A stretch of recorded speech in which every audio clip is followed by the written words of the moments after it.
Praise the lord. దేవునికి మహిమ కలుగును గాక. అందరూ బాగున్నారా? ఈరోజు దేవుడు మనకి ఇచ్చిన వాగ్దానము రండి కలిసి ధ్యానించుకుందాం. మార్కు సువార్త 11వ అధ్యాయము 24వ వచనము.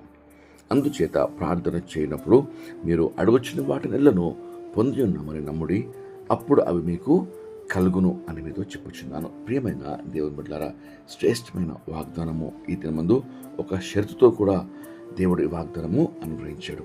దేవుడు తన బిడ్డలకు వారు అడుగు వాటన్నిటినిలా ఇవ్వాలని ఎంతో ఆశపడుతున్నాడు. అయితే దేవుడు మన ద్వారా కోరుకునేది సంపూర్ణ నమ్మకము.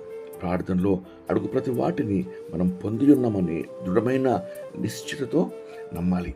విశ్వాసంతో వాటిని పొందుకున్నాము అని దేవుని మహిమపరచాలి. అప్పుడు నిశ్చయంగా ఖచ్చితంగా దేవుడు అవి మనకు అనుగ్రహిస్తాడు. మనం వాటన్నిటిని పొందుకుంటాం. ఈరోజు అనేక అంశాల గురించి మనము ప్రార్థన విజ్ఞాపనలు చేస్తుంటాం. మరి మనం వాటిని పొందుకుంటున్నామా, లేక అపనమ్మకంతో అవిశ్వాసంతో నిశ్చిత లేకుండా మనము సందేహిస్తూ అడుగుతున్నామా? వాక్యం సెలవిస్తుంది, సందేహించేవాడు గాలి చేత రేపబడి ఎగిరిపడు సముద్ర తరంగములు పోలి ఉండును. అట్టివాడు విమర్శకుడు కాబట్టి ప్రభు చేత ఏమీ పొందుకోలేడు. కాబట్టి ప్రియ దేవుని బిడ్డ, ఈరోజు వాగ్దానం చేసిన దేవుడు నమ్మదగినవాడు. కాబట్టి మనము అడుగు ప్రతి వాటిని పొంది ఉన్నామని విశ్వాసంతో అడగాలి. మన హృదయంలో పాపము లక్ష్యము పెట్టినట్లా ఆ పాపము ఒప్పుకొని వాటిని విడిచిపెట్టి శుద్ధ హృదయంతో నిర్దోషమైన నిష్కలకమైన మనసుతో దేవుని సన్నిధిలో మన అవసరతలు అక్కర్లు కృతజ్ఞత పూర్వకంగా అడిగినచో వాటన్నిటిని మనము పొందుకుంటాం. దేవుడు ఈ కృప మనందరికీ అనుగ్రహించిన గాక.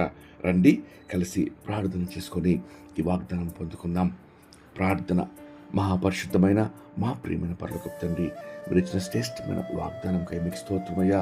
ప్రార్థనలో అడుగు వాటన్నిటిని పొంది ఉన్నామని నమ్మేడు, అప్పుడు అవి మీకు అనుగ్రహించబడినని సెలవిస్తున్నారయ్యా. ఈరోజు ప్రభా నమ్ముచున్నాం తండ్రి. మా యొక్క నమ్మకానికి విశ్వాసానికి అడ్డుగా ఉండు ప్రతి ఒక్క సందేహంలోనూ అపనమ్మకము అవిశ్వాసము ప్రభా కొట్టివేయమని వేడుకొంచు దేవా. దృఢ విశ్వాసంతో నిశ్చలమైన విశ్వాసంతో ప్రభా నీ సన్నిధిలో ప్రభా అడుగుచున్నటన్నింటినీ తండ్రి పొందినమని నమ్ముతున్నాం దేవా. అయ్యా మీకు ఎంతో స్తోత్రం. ప్రభాలో పాపము దోషము అతిక్రమం ప్రభావ ఏదైనా తండ్రి అయ్యా అడ్డుగా నిలిచి ఉంటే వాటిని క్షమించమని యేసు ప్రభు మీ రక్తంలో కడిగి పరిశుద్ధపరిచి ప్రభా ప్రతి ఔషధ అక్కర మీ కృపలో తీర్చమని వేడుకొంచు. మీకే సమస్త మహిమ ఘనత ప్రభావం సమర్పిస్తూ యేసుక్రీస్తు నామములో వేడుకొంచు ప్రార్థిస్తున్నాం పరమ తండ్రి. ఆమేన్. దేవుడు మిమ్మల్ని దీవించును గాక.